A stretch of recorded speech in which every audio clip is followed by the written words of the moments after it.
I mean, this is since 10 years old. When I saw the Olympics go off, I said that one day I'd be an Olympian. I've been running the hurdles for 19 years. This is probably my greatest dream to make this team. And I don't think it's fully hit me yet. It's probably gonna hit me for a couple days. I'm just trying to relish in this moment, soak it all in. So much pressure, so much stress, sitting in my hotel room for the last week and a half watching the trials go off. Just knowing that I could be on this team, but having to wait till the very end. It's just relief, man. When you talk about Washington State University, it seems like all the distance runners are the ones that go on to the Olympics. CJ Allen's now in the conversation. I think you're the first Cougs since Bernard Lagat to make the Olympics. Amazing. How does that sound? Man, it's amazing. Go Cougs. I mean, with the dissolution of the Pac-12 this year, and me and Rye, we got to dig up that photo when you took from guys. Actually, there's a better one of us diving at the finish line, I think, back in the day. We need to get a side by side. Did it feel like that was like the original Hayward when he was at UCLA? You were at Wazoo. Did that feel like an old race right there, man? Very similar, right? Just the two of us out in front. I mean, obviously, it's a much more competitive field, and everybody's fighting for that spot. So, it's more than just him, but it is kind of nostalgia. You got out hard, 47.81. I mean, you set the tone from the start. Was that the plan? Just go with Ryan, see what happens? Well, I was an outside, so they got to go with me. It's the way that I looked at it. And as soon as I got out there, I mean, I was so fucking nervous, dude. I mean, all week. The nerves have been high. But overcoming that's always been one of my strengths, right?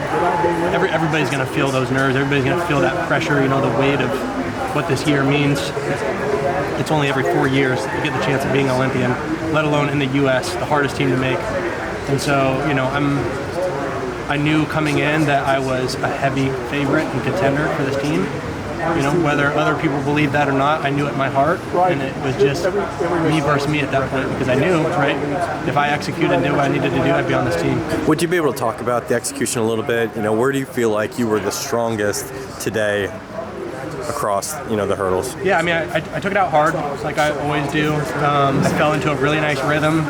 I engulfed, the outside lane pretty quickly, and I maintained there because I knew, there was going to be a handful of people that were going to take it out really hard. It happens every year, especially at, U.S. Champs trials. So I just knew that I had to stay focused on my race pattern, and I knew, with me being in the outside lane, I'm running blind, right?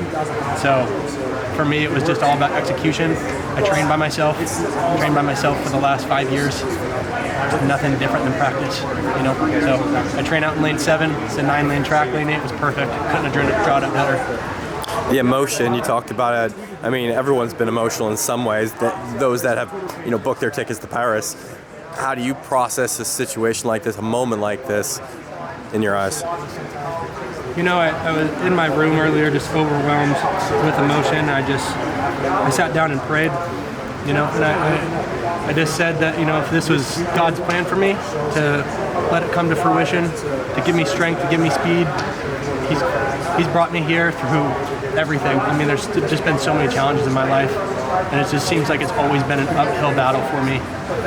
From barely missing teams, barely missing finals, this is my first time making the Olympic trials final in 3 tries. I've been at it for, like I said, about 10 years now. I've been running the 400 hurdles, so I knew I was fit, especially through these rounds. I felt comfortable out there every single time, and it just felt right today. With last year,